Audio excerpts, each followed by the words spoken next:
Hey everyone, welcome back. Today we're going to be doing a deep dive, on something you've mentioned before Okay. that you want to work on, like breaking free from those limitations, personal growth stuff. Mm-hmm. So I think this is going to be really relevant. Cool. We're diving into the fear of poverty, Okay.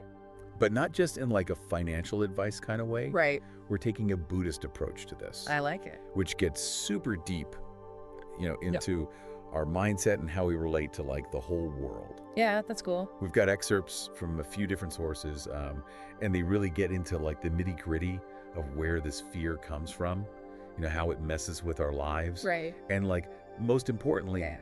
what we can actually do about it. Love it. Yeah, so it's not just going to be like, a heady philosophical thing. We're going to get practical too. Awesome. So one of the excerpts starts off talking about how this fear is like ancient, Okay.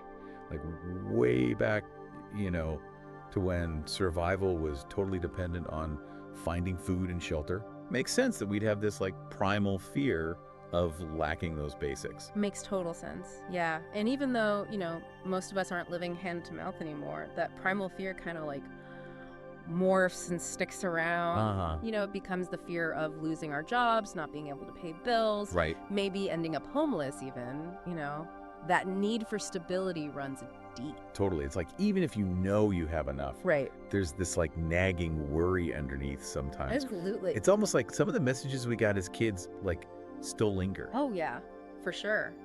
Like I remember hearing, money doesn't grow on trees so often. Oh, yeah, all the time. Bless it. And it's like those little things. Yeah. They kind of stick with you. Oh, absolutely. And, those seemingly harmless sayings can actually plant those seeds of scarcity in our subconscious. Mm-hmm. And Buddhism has this concept called fear arising from attachment. Okay. And this is where it gets really relevant, I think, to your personal growth. The idea is the more we cling to possessions and think they're like the source of our happiness or security, Right. the more terrified we are of losing them. So even if intellectually I'm like, hey, I have a roof over my head, food in the fridge, Yeah. emotionally, there might still be this like fear of lack. Exactly, like two different parts of ourselves almost. Mm. And that's where the excerpts get really fascinating because they highlight how this fear manifests in ways we might not even realize. Okay, spill the tea. Okay. What are some signs that this fear might be like secretly running the show? All right, so for one, it can totally sabotage your potential. Okay. Like imagine you have this amazing business idea, Mhm. but you're terrified of going bankrupt. Right. That fear might keep you from ever taking the leap, Yeah. Keeps us playing small, stuck in those comfort zones. Right. That whole playing it safe thing Exactly. can actually be us being ruled by fear Totally. without even knowing it. Sneaky like that. Wow. And here's another thing. This fear can create a feeling of scarcity even when like your basic needs are met. Oh, wow. So you have food, shelter, clothes, the essentials, Mm-hmm. but it still feels like it's not enough. Yeah. That scarcity mindset. It can be so draining. So draining. Yeah, And it can even seep into our relationships, wouldn't you say? totally. Money can become like this huge source of tension arguments even. Oh, for sure. It's like suddenly, instead of it being a tool, it's Yeah. like this big scary monster under the bed. Right. And it creates this wall between us and the abundance that's already present. Yeah. And not just financially, but in like all areas of life. Right. Buddhism really emphasizes that abundance is a state of mind, not just about dollar signs. So it's about health, relationships, knowledge, time, Yes, all those things that make life like rich and meaningful. exactly. Even if the bank account isn't like overflowing. Exactly. But how do we get from fear to that kind of abundance? Right. Because let's be honest, it's easier said than done. Yeah, for sure. The excerpts offer some really practical guidance on this, which I find super helpful. Okay, I'm all ears. Give us the goods. Okay. What are some of the actionable steps we can take? So the first thing, we got to acknowledge the fear. Okay. Don't try to pretend it's not there. One excerpt even suggests like journaling about it. Interesting. Getting curious about what's really driving those anxieties. I love journaling. It's great. It's like therapy on paper. It is. But what about those like deep-seated beliefs? Yeah. Like money is hard to come by, Right. like things we've been told our whole lives. That's where affirmations come in. Okay. Buddhism places huge emphasis on the power of our thoughts. Uh-huh. So instead of repeating those old scarcity scripts, we start consciously replacing them with positive affirmations. Ooh, like I am abundant, or Yes. prosperity flows into my life easily. Exactly. It feels kind of cheesy at first, Sure. but I can see how it could rewire your thinking over time. It really can. Instead of I'll never have enough, you shift to I'm open to receiving abundance in all its forms. Really? It's about retraining your brain to see things differently. I love that. Yeah. So we're acknowledging the fear, reframing our beliefs.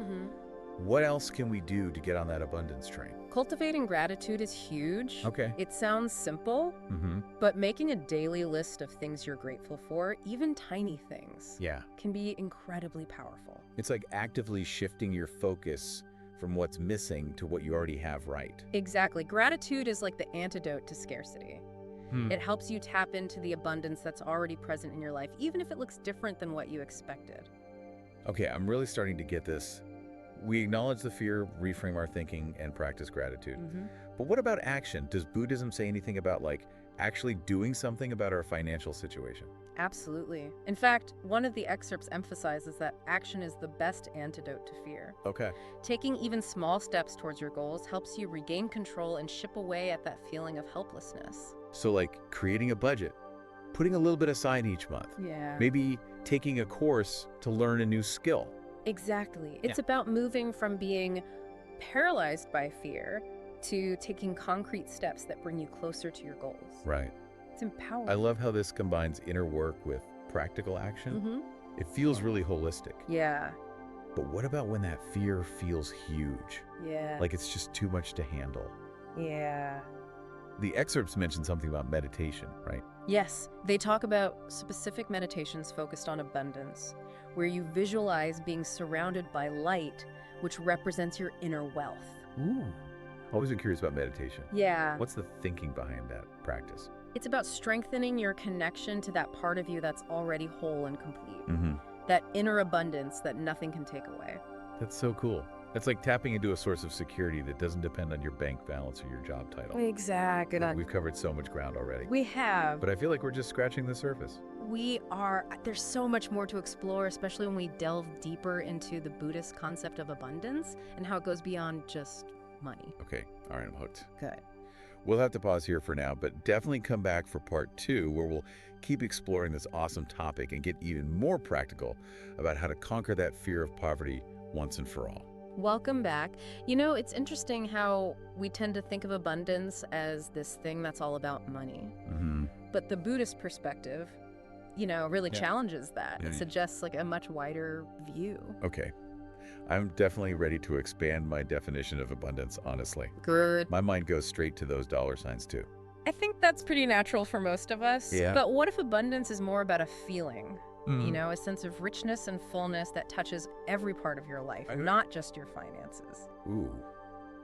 I like where this is going. Yeah. But how do you actually live that way? What does that kind of abundance look like in real life?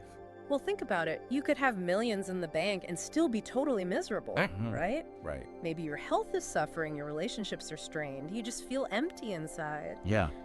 That's not true abundance. That's a great point. So it's about aligning your internal world with your external world. Having both financial resources aimed to you, that inner feeling of richness. Precisely. And one of the excerpts highlights a really interesting way to start cultivating this broader sense of abundance through generosity. Wait, really? That seems kind of counterintuitive. I know, right? How does giving things away lead to having more? So here's the Buddhist take on it. When we act from a place of scarcity, we're always grasping, holding on tight to what we have. Right. But when we practice generosity, we kind of shift that whole energy. Okay. It's like saying, I have enough to share. I trust that the universe will provide. So it's about breaking free from that fear-based mindset Yes. and stepping into a flow of giving and receiving. Exactly. And you don't have to be wealthy to practice generosity. Right. It could be offering a kind word to a stranger, helping a friend in need, volunteering your time for a cause you believe in. That makes it feel so much more doable. Right. It's not about the amount, it's about the heart behind it. Absolutely. And here's what's fascinating. Okay. When you practice generosity, you start to notice abundance all around you. Opportunities pop up. you feel more connected to others, and there's this deeper sense of joy and fulfillment. That's amazing. Isn't it? It's like your generosity creates this ripple effect, sending out positive energy that comes back to you in unexpected ways. Exactly. And this ties into a key Buddhist teaching: what you focus on grows. Right. If you dwell on lack, you'll find more lack. Yeah. But if you focus on abundance, you attract more of it. Okay. I'm starting to see how all these pieces fit together. Yeah. But shifting from scarcity to abundance still feels like a big leap, you know? Sure. How do you make those changes in a way that actually sticks? Well, remember those practical steps we talked about earlier? Acknowledging the fear, working with your subconscious mind, Yeah. replacing those limiting beliefs. Right. Those are all part of this larger journey towards cultivating abundance. So it's not just about thinking positive thoughts. Right. It's about doing the inner work Yes. to address those deeper fears and beliefs that might be holding you back. Exactly. And then it's about aligning your actions with that new mindset. Okay. So if you're practicing gratitude, Uh-huh. you're more likely to be generous. Right. If you're cultivating an abundance mindset, Yeah. you're more likely to take risks and pursue the things you're passionate about. It's like all these practices work together to create this upward spiral, propelling you towards that state of abundance you're seeking. That's a great way to put it. And here's another powerful tool from the source material: Okay. meditation. But not just any kind of meditation. Okay. The excerpts specifically talk about visualizing yourself surrounded by light. Okay. I'm definitely intrigued. Tell me more about this. It's a simple practice, but really profound. Okay. You find a quiet space, close your eyes, and imagine yourself bathed in this warm, radiant light. Uh-huh. This light represents your inner wealth, that inherent abundance that's already within you. I'm feeling more relaxed just thinking about it. Right. What else should I be focusing on during this meditation? As you visualize the light, repeat to yourself silently, Okay. I am open to abundance. Abundance is filling my life. Okay. Really feel those words resonating within you, opening you up to receive all the good the universe has to offer. This is so powerful. It's like you're intentionally inviting abundance into your life, not just hoping it will show up. Precisely. And this practice works on multiple levels. It calms your mind, reduces stress, Yeah. and it helps you connect with that deep sense of inner peace and fullness that is true abundance. Wow, this has given me such a new perspective on wealth. It's not just about money. It's about cultivating a rich and meaningful life in every way. And that's really the essence of the Buddhist approach, wouldn't you say? Yeah. It's about recognizing the interconnectedness of all things, appreciating the abundance that already exists, and aligning yourself with that flow of giving and receiving. I'm so glad we're exploring this. Me too. I feel like I'm starting to reframe my whole relationship with money and abundance. That's great. But I have a feeling we're not done yet. There's definitely more to uncover in part 3. We'll explore how this Buddhist perspective can actually help you create more tangible wealth in your life. Okay. We'll look at specific strategies for attracting financial abundance while staying true to your values and living a life of purpose. Okay. I can't wait for that. Yeah. Be sure to join us for part 3, where we'll continue this fascinating exploration of abundance from a Buddhist perspective. Okay, we're back for the final part of our deep dive into conquering that fear of poverty from a Buddhist perspective. I'm excited. Yeah. And I'm really excited to bring this all together, like we've talked about the mindset shifts, the inner work. Right. But now I want to get practical. Can this Buddhist approach actually help us create more tangible wealth in our lives? That's a great question, and I think the excerpts offer some really insightful answers. Okay. You know, it's fascinating how Buddhism doesn't shy away from the material world. It recognizes that financial well-being is important. Right. It's just not the NND goal. Right. It's about finding that balance. How do we pursue financial abundance without falling into that trap of greed and clinging that we talked about earlier? One of the excerpts frames it beautifully. It says, the key is to shift our perspective on money. Okay. Instead of seeing it as something to hoard and obsess over, what if we viewed it as a tool, a resource we can use to make a positive impact in our own lives and the lives of others? I love that it's like taking the power back from money. Yes. Instead of letting it control us, we consciously choose how to use it. Exactly. And when you approach money from that perspective, it becomes a lot less scary. Right. You're not so afraid of losing it because you understand it's just energy flowing in and out. Okay, that makes sense. But let's get down to brass tacks. What are some specific strategies from the source material that can help us actually attract more financial abundance? One of the most powerful strategies is aligning your work with your values. Okay. Buddhism teaches that true wealth comes from living a life of purpose, Mm-hmm. doing work that feels meaningful and fulfilling. So it's not just about chasing the highest paying job, Right. but finding something that resonates with your passions and what you believe in. Precisely when you're genuinely passionate about what you do, you bring so much more energy and creativity to your work. Right. And you know what? That often translates into greater financial success as well. That's so true. Yeah. I know when I'm really fired up about a project, things just seem to flow easier, even on the financial side. It's like the universe is conspiring to support you because you're in alignment with your true purpose. Okay, I'm feeling inspired. What else can we do to create that alignment and invite more abundance into our lives? Another key strategy is cultivating an entrepreneurial mindset. Now, this doesn't necessarily mean you have to start your own business, although that's definitely an option. Right. It's more about being open to new opportunities, thinking creatively, and being willing to take calculated risks. So it's about stepping out of your comfort zone and embracing those what-if possibilities. Remember how we talked about the fear of poverty keeping us stuck? Yeah. An entrepreneurial spirit is all about expanding your options and creating new avenues for abundance to flow into your life. This is hitting home for me. I've always played it safe, Yeah. but now I'm seeing how that might be holding me back from experiencing greater abundance. And the beauty is you don't have to make drastic changes overnight.